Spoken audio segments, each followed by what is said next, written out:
Assalamu alaikum warahmatullahi wabarakatuh. Wapenzi Waislamu na wasiokuwa Waislamu ambao wanapenda kufanya mambo ya kheri, tulitoa clip ya jengo la kutunzia mayatima hapa Kazole, ambalo tulitoa klipu hiyo tarehe 15 mwezi wa 9 mpaka leo tarehe 15 mwezi wa 10 limefikia hatua kama mnayoiona.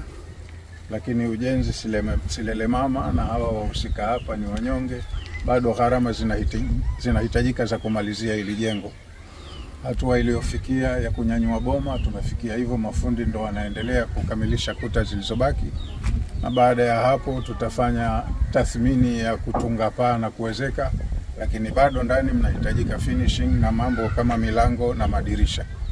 Kwa hiyo tunahitaji wale ambao wanapenda kutanguliza kheri kwa ajili ya nafsi zao kwa matumizi ya kesho baada ya kuondoka hapa, wachangie ili hili jengo likamilike, watoto wetu wapate kuhifadhiwa hapa biidhnillahi ta'ala. Wa hadha, salamun alaikum wa rahmatullahi wa barakatuh.